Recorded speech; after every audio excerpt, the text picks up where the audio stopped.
Hello again, ganda ka-chika live! Kumusta po kayo mga ka-chika? Heto na naman po tayo para sa ating panibagong showbiz update. Kung bibigay po tayo ng update about po kay Miss Catherine Bernardo. Pagkatapos nga po ng live episode ng Pilipinas Got Talent Season 7, noong Saturday po ay nagmadali nga po si Miss Catherine Bernardo lumabas sa building ng ABS-CBN para makita ng personal ang kanyang mga fans. Humingi nga po ng paumanhin itong si Miss Catherine Bernardo sa mga supporter niya dahil hindi nila napanood ng live ang show. Nagpasalamat na rin siya dahil inunawa ng mga fans ang naging desisyon ng production ng PGT na wag na ituloy sa kalsada ang show dahil sa lakas na ulan. Thankful nga po si itong si Miss Catherine dahil matyagang nag-stay ang mga fans sa labas ng compound para supportan at samahan ang idolo nila habang ongoing ang show. Sinabihan din ng actress ang mga fans na huwag magpaulan at umuwi ng safe. Samantala, kinaaliwan at pinuri sa online world ang gesture na ito ng PGGTAS. At least napasaya ni Miss Catherine ang followers niya, super happy ang mga fans dahil hindi sila umuwing luhaan. Kahit pangaraw basang-basa sila sa ulan dahil na-sight naman nila ang malapitan ang kanilang iniidolo. Kasi naman po, maaga pa lang nung Saturday ay sumugod na at pumwesto na agad-agad ang mga fans sa audience area ng ABS-CBN para sa Pinoy Got Talent pero hindi nga nila napanood ng live ang nasabing show dahil bumuhos ang napakalakas na ulan. Nagkasya na lang sila mapapanood sa screen. Maging si Miss Catherine at kapwa niya Jurado na si Mr. Freddy Garcia, Eugene Domingo at Donnie Pangilinan ay sa screen lang pinanood ang pamalakasang performance ng semi-finalist. Mabuti na lamang pala at na-tape na ang performance or else mahihirapang magpakita ng talento ang mga contestant dahil sa lakas ng ulan. Biyernes pa lang po ay nagkayos na ang bonggang stage at kasakaba ng Sir Esguerra Avenue sa labas ng ABS-CBN. Sayang nga lang at hindi nagamit ang nasabing stage dahil nga po sa ulan. Andad na pa naman po ng pailaw ng lumang building na Kapamilya backdrop din ang show na iconic Kapamilya Tower na malapit na maglaho. Samantala, dumako naman po tayo sa iba nating showbiz update. Simply at very intimate ang pag-iisang dibdib na social media influencer na si Miss Zinab Harake at ang basketballistan si Mr. Bobby Roy Park Jr. nitong linggo noong June 1, 2025 kahapon po ito. Natupad nga po ang hiling ng bagong kasal na walang kukuha ng pictures o video sa kanilang seremonya. Sabi pa nung pang-vlogger, walang +1 ang mga imbitadong guest dahil sa limitado lang ang kanilang inimbitahan. Nakaramihan ay very close sa kanilang dalawa. Pero kahit paano ay marami pa rin daw dumalo. Ang tantiyan ng reliable source nga po na isang PH po ay mahigit 100 guests lang po ang inimbit. Ang ina ni Mr. Ray Park Jr. ang naghatid sa kanya at nandoon din daw ang sister and brother nito. Si Ms. Zainab naman ay niyatid ng kanyang ama. Ang anak niya si Bea at isang flower girl, ang anak-anakan niya si Lucas, ang ring bearer. At isa sa mga kalalang personalidad na bahagi na entourage ay ang mga kasamang Paul Soriano at Miss Tony Gonzaga ang nasa principal sponsor.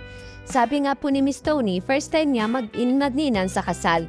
Ilan pa sa bahagi na entourage ay sina Miss Alex Gonzaga, Loisa Andario at Miss Yasi Pressman. Namataan din daw doon si Miss Andrea Brillantes kasama ang boyfriend nitong si Sam Fernandez at si Aura Brigala na kaibigan nga po ni Miss Zinab. Bandang 4:30 ng hapon na raw po nagsimula ang seremonya. Congratulations sa bagong kasal, Bobby Ray Park Jr. at Miss Zenab Harake. Ang dinig nga po ng ninong at ninang din daw ang mag-asawang si Mr. Dingdong Dantes as Miss Maria Rivera. Pero hindi sila nakarating sa wedding ceremony. May promo po kasi si Mr. Dingdong ng movie nila ni Ma'am Charo Santos na Only We Know ang sipag nila mag-mall show. Hindi naman na-confirm kung humabol po ba ang mag-asawa sa reception. Ang motif ng kasal ay burgundy red at napakatanda raw ni Miss Zinab as off-shoulders niyang wedding gown na parang mermaid cut. Sinunod din ng invited guests ang request ni Ray at Zinab na wala magsusuot ng black at white. Karamihan sa mga dumalo ay naka navy blue, gray, beige o chocolate brown. Wala talagang panakaw na kumuha ng picture o video dahil ito ang mahigpit na bili ng bagong kasal. Kaya ang mga lumalabas pa lang ngayon ay ang pre na photoshot nila. Pinost nga po ng nice photo sa FB page nila ang pina-photos ni Zinab at Mr. Ray na kinunan nga po sa Dubai. Our love is the vehicle, the road is the adventure, say nga po ni Miss Zinab. Samantala, dumako naman po tayo sa pinakahuli natin showbiz update. Star-studded ang first party ng anak nina Miss Maha Salvador at Mr. Rambo Nunez na si Baby Maria.